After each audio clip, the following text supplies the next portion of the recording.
Cast of Wonders, 411. April 12th, 2020. This is Cast of Wonders, the young adult fiction podcast featuring stories of the fantastic. Welcome. I'm Andrew K. Ho, Assistant Editor for Cast of Wonders. Episode 411. Our story for today is Studies on the Impact of Homeschooling, or When Not to Wear a Tuxedo, by Rebecca Rosakis, a Cast of Wonders original. Our Rosakis has the amazing superpower of causing professors and technicians to stare at her lab equipment and say, "I have never seen it do that before." Her current job in marketing in New York City seems so much safer, really. Her biggest argument with her exceedingly patient husband is in what order they should show Star Wars to their son. Previous work has appeared in Daily Science Fiction, Andromeda Spaceway's In-Flight magazine, Allegory, Liquid Imagination, Bards and Sages, Weird Book, Everyday Fiction, and the anthologies Substitute Cipher, Clockwork Chaos, and Baker Street Irregulars 2. She was nominated for a Pushcart Prize and won Lumina's 2018 Speculative Fiction Contest. This story is narrated by Katie Radel. Katie Radel is a music education student and aspiring voice actress and has been voice acting as a hobby for 2 years. In addition to this project, she has participated as both a VA and administrator in several fan projects such as the Homestruck Musical Project and Ava's Melodies. And now, we've a tale to tell.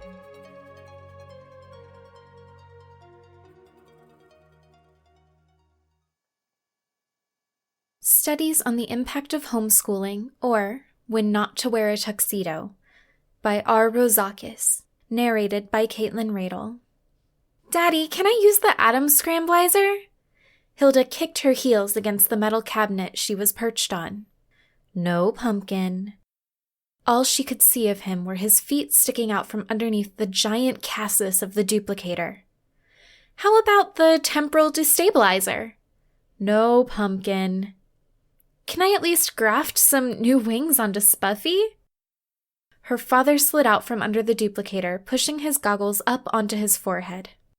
Dr. Acheron von Phlogiston never went anywhere without his goggles. He'd even convinced them to let him keep them during his jail stints. Not that those ever lasted long before he'd craft an ingenious device from common cutlery and break his way free once more. "Sweet Pea, we're at a critical juncture in this plan, and I need to concentrate. Can't you find something to do in your room?"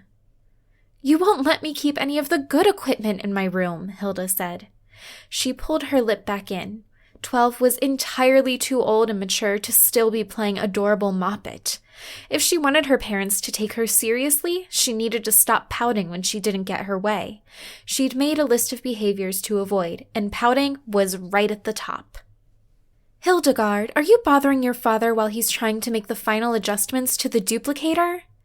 Her mother swept in, high heels clacking and her lab coat billowing behind her. Dr. Octavia von Phlogiston, née Brown, had perfected the art of both trans-species transplants and walking through a lab strewn with rejected mechanisms and stilettos without tripping. "Darling, the telepathic marmot is ready to go. All we need is to copy another 3,000 of them, and then we can release them into Davos during the World Economic Forum, and the elites of the world will be under our total control." Somehow that didn't seem quite right to Hilda. Won't they stop being under control when they leave? Are they supposed to take the marmots home with them? Her father heaved himself to his feet, blinking hard to reset the microscopic lenses her mother had crafted to replace his pupils. "Ah, sweetie, that's why I bought 3,000 cat carriers. They'll all be very pleased with their new pets." "But—" "You'll understand when you're older," her mother said, stepping over a rejected ventilator and interlacing her fingers with his. "This one will work, Ronnie. In just a few days they will tremble before us, and then together we shall rule the world." Her mother began to laugh, the rich, throaty, evil cackle that Hilda loved. Her father joined in, but then her father seized her mother's face, kissing her hungrily. Her mother molded her body against him. Hilda stared politely at the wall for a few minutes, but the kiss didn't seem likely to end in the near future. She was well acquainted with the facts of life. Her mother had drilled her in biology lessons at an early age. While she was generally all in favor of making her own observations, that did not mean she wanted the subjects in question to be her parents. Besides, if they didn't get back to work soon, their timetable would be off, and then they would both be cross for weeks. She cleared her throat. Her parents broke apart with a gasp, and then had the grace to look ashamed. "There's a prisoner in Lab B," her mother offered. She would never apologize in words, but Hilda took the offering as it was meant. "I'm all done. You can play with him if you want." "Really?" Hilda hopped off the cabinet, grinning. "Come on, Spuffy!"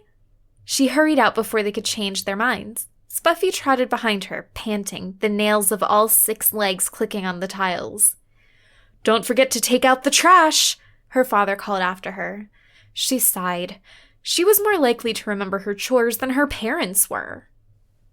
The current von Phlogiston residence was a Swiss castle with half the rooms full of scientific equipment and half full of ill-preserved furniture. It was not Hilda's favorite of their various homes over the years. She'd liked the undersea research station best. The tropical island had also been nice, especially the mango trees, before her mother had mutated them. The various bunkers were less fun, although none had been as drafty as the castle was proving to be. She supposed after the Davos thing failed, they'd find somewhere new. She hoped it was warmer. Maybe they'd find somewhere less lonely as well. Science was not congenial to bystanders, at least not the way her parents practiced it.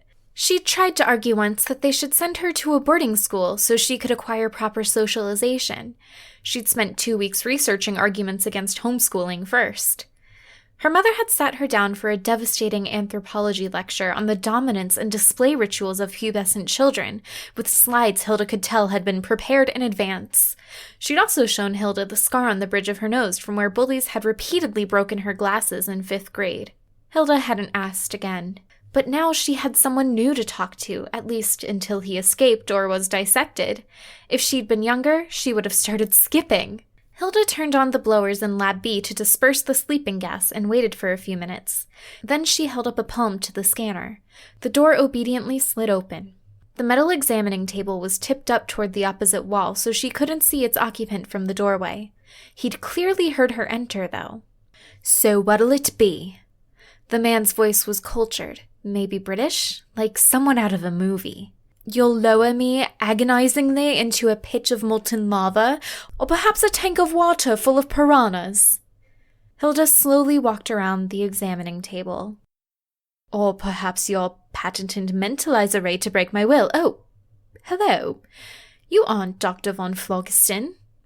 "Not yet," she said, and hopped up on the stool. Her legs still dangled. "I'd think the disintegrator chamber would be the easiest, but they always go for the complicated stuff and then the heroes get away." "Quick, child," he said, looking increasingly concerned. "You must complete your escape. Now, before either of them can return. Don't worry about me. Save yourself." Hilda studied him. He had a fancy tuxedo on, which seemed to her like a weird thing to wear to break into a castle. Or a lab. The little black button things down the front of his shirt had all been removed, which made her think maybe they had been explosives or spy cameras or something. She twitched one eyelid and let her ocular implant refocus and extend a bit. She was disappointed to see that there were white buttons underneath the black ones that held the whole thing together. She'd always thought the black ones were actual buttons. That was just silly. Who needed 2 sets of buttons? The prisoner gasped, though. "My God! You poor girl! What have those monsters done to your eye?" Her temper flashed, and for a moment she forgot that she'd meant to play a game with him. "They didn't do anything. Mother let me design my own eye, thank you very much, and then she let me help with Daddy's. I scooped out the whole thing all by myself and didn't even touch the optic nerve. Mother said I was turning into a very fine surgeon." His mouth hung open for a second. On one hand, she'd completely ruined the game. On the other, it was worth it for that expression. You're their daughter!" He looked like someone had stolen one of his frontal lobes. "Obviously." Hilda was insulted. Whatever organization had sent him to stop her parents hadn't bothered briefing him on her. Maybe hadn't even heard of her. What was the point of becoming one of the world's youngest, most brilliant scientists if no one even knew you existed? "You're a tiny, evil, mad scientist," he said, trying to slowly recoil, but not getting very far because he was strapped to a steel table. In pigtails! Hilda's hand went up to her pigtails and her cheeks felt hot. Maybe it was time to stop wearing pigtails, but she liked how they kept her hair out of her face while she was working. I'm not sure about the evil part yet. He stopped recoiling and started to look interested. What do you mean? What did she mean? It had been bothering her for a while. She couldn't talk to her parents, obviously, but she didn't have anyone else to talk to. And it wasn't like he was going to tell them. I just mean, I don't know if I want to be evil. I don't actually want to take over the world. What do you want to do? It was the first time someone had asked her that. I want to invent stuff, she said slowly, and discover stuff. But maybe I want to use that to help people? There has to be more to science than just showing them all. I want to show them all something useful. But your parents, he invited. They just, She kicked the base of the examining table. They make all these amazing inventions and then they just use them for another try at world domination, and it never works. Half the time, someone like you comes in at the last second and foils them. And half the time, it all blows up by itself anyway. And then we have to move. Again. I don't think they even know what they'd do if they did win. I just want to stay in one place for a while, maybe make some friends, be a normal girl. Spuffy yipped at her raised voice. She leaned down with open arms, and he bounded into them so she could scoop him up into her lap. The prisoner's eyes were wide. That is not a normal dog. Spuffy? She cocked her head a little, examining him. Spuffy wagged both tails. No, he's only about, she did the math in her head, 13% dog. And not all the same dog. He started out Spot, but then I added Fluffy, but I stopped adding names because it was getting hard to pronounce. I use him to test new theories. I see. He took a deep breath. So you want to keep the mad part of the mad science, then? She made a face. Normal science is boring. Mother said she gave up on normal science after her grant proposal was rejected 3 times, and then her advisor hit on her. If someone hits on me, I'm going to breed a giant plant to eat them. That sounds a little evil. If people go around hitting on people, they deserve it, she said. Secretly, she wasn't sure she knew exactly how to recognize if someone were hitting on her, but her mother had been really angry about it, so it must be really bad. Do you worry about being evil? He asked. Since you haven't been around good people much? That shocked her into silence. It was so similar to what kept her awake at night. Was it enough to just not take over the world? What did normal people do? She swallowed. But how am I supposed to tell? He gave her a funny smile, all crooked on one side. It made his eyes twinkle and made her want to make him smile again. I guess you need a model of sorts, don't you? Someone who knows how good people might behave. It wasn't like it hadn't occurred to her. She'd just never been able to figure out how she could meet someone. But he was a hero, wasn't he? He'd come to stop her parents from taking over the world, so he must be a good guy. I suppose I could come talk to you, couldn't I? Well, I'm not sure how your parents would feel about that. Not good, she agreed. He cocked his head. Do you want to see me get dropped into lava or lobotomized? She shook her head. Do you think it would be a good thing for the world if your parents took it over? She thought about it. Her dad would probably lose track of the fact he was in charge after a few days and let most of the world economies collapse. Her mother would just use everyone for test subjects. And Hilda knew better. You needed someone left normal, if only to be the control group. She shook her head again. You know, he said softly, part of being good means making hard decisions sometimes. She didn't like the decision she was heading towards, but she didn't really see a way around it. Not if she wanted to be good. You want me to let you go, don't you? Do you think you can help me save the world, little girl? She wasn't a little girl, but she knew this wasn't the time. She took a deep breath. I'll let you out, and I'll help you escape. You can probably save everyone if you just get some big rodent traps, but you need to leave my parents alone, not hurt them. He nodded. So she hopped down from the stool and tapped at the controls until the metal cuffs at his wrists and ankles slid back into the table with a hiss. He rubbed at his skin and sat up. Be careful standing up, you're going to be woozy. Of course he stood up too fast and staggered.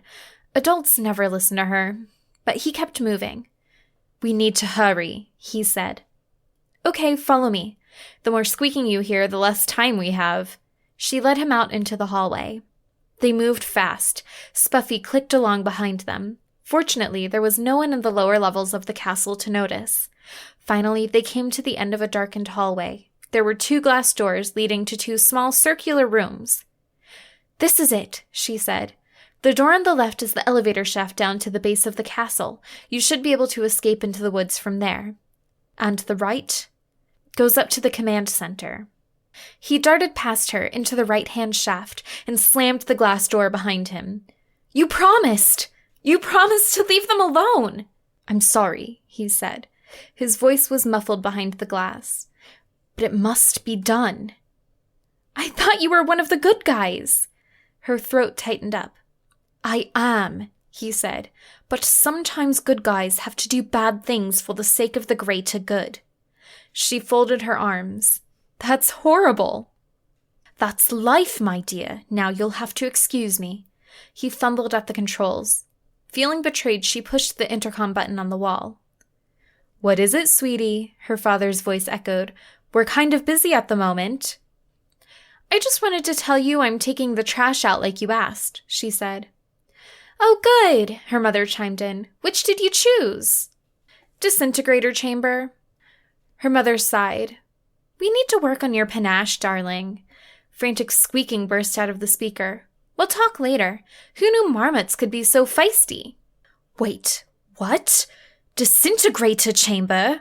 The man froze, staring at her. You chose it, she said. The other one really does go to the forest. She'd really hoped she had been wrong, but her mother had made sure that her homeschooling curriculum included a full section on social engineering. He started to look panicked. Wait, we can discuss this. I thought you didn't want to be evil. I don't, but good daughters take care of their parents. She turned Spuffy's head so he couldn't see and pushed the big red button. And I choose to be good. Studies on the impact of homeschooling or when not to wear a tuxedo tells the story of Hildy, a budding mad scientist and her mad scientist parents. It's a delightfully fun exploration of what it really means to be good and what it really means to be evil. The man in the tuxedo, the supposed hero, tries to justify his crooked way of doing things as, sometimes good guys have to do bad things for the sake of the greater good. Which really is another way of saying the ends justify the means. This is actually a complicated argument regarding the branch of philosophy known as utilitarianism, but we'll save philosophy for another time. What really matters is that Hildy knows that doing evil, like the Tuxedo Man's lie, for the greater good is too easy.